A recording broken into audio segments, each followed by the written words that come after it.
বৃদ্ধ বয়সে যদি আপনার যখন বিপদ আপদ আসবে বলে মনে হবে, কে আপনার সবচেয়ে আগে আপনাকে সাহায্য করার জন্য এগিয়ে আসবে সেটাকে আপনি জানেন?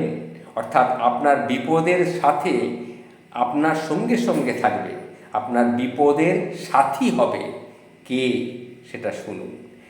এটা বলার আগে আমি একটা ঘটনা আপনাদের সামনে বলছি, সেই ঘটনাটা শুনলে বুঝবেন।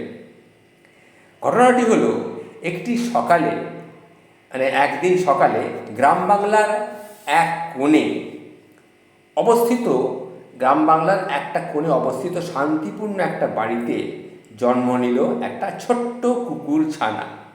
তার গায়ের রঙটা ছিল সাদা, চোখ দুটো ছিল কাঁচের মতো স্বচ্ছ। বাড়ির মালিক, অর্থাৎ সেই যে বাড়ির তিনি মালিক, তিনি একজন অবসরপ্রাপ্ত স্কুল শিক্ষক ছিলেন।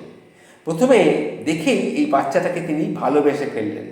নাম রাখলেন বাচ্চাটার ছায়া, কারণ ছোট্ট কুকুরটি সবসময় ছায়ার মতন তার পেছনে পেছনে ঘুরত।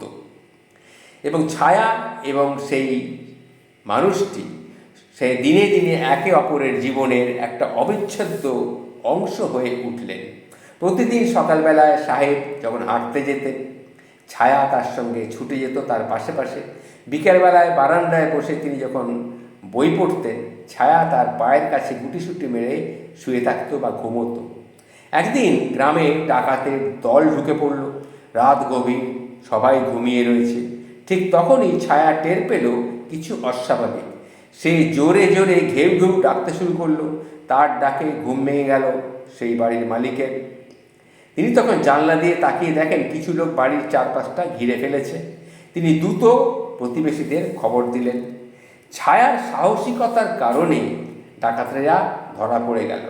সেই দিন থেকে ছায়া শুধু একটা কুকুর নয়, পুরো একটা গ্রামের নায়ক হয়ে উঠল। গ্রামের সবাই তাকে আদর করে ছায়ামতি বলে ডাকতে শুরু করলো। এরপরে বছর চলে যায়, দিন চলে যায়, সময় চলে যায়। সেই ভদ্রলোক আরও বৃদ্ধ হলেন, কিন্তু ছায়া তার সঙ্গে ছায়া হয়েই রয়ে গেল। তাদের এই নিঃশব্দ চলাফেরা, তাদের নিঃস্বার্থ ভালোবাসা ছিল একটা অন্য সম্পর্ক, যেটা ভাষায় প্রকাশ করা যায় না। দুজন দুজনের জন্যে জীবন দিতেও কিন্তু প্রস্তুত। এটাই ছিল একটা কুকুর তার মনিবের নিঃস্বার্থ, গভীর, অমলিন ভালোবাসার গল্প। ইনি হচ্ছেন আমাদের বিপদের সাথী। প্রকৃত বিপদের সাথী হচ্ছে আমাদের প্রভুভক্ত একটা কুকুর, এটা মনে রাখবেন। সুতরাং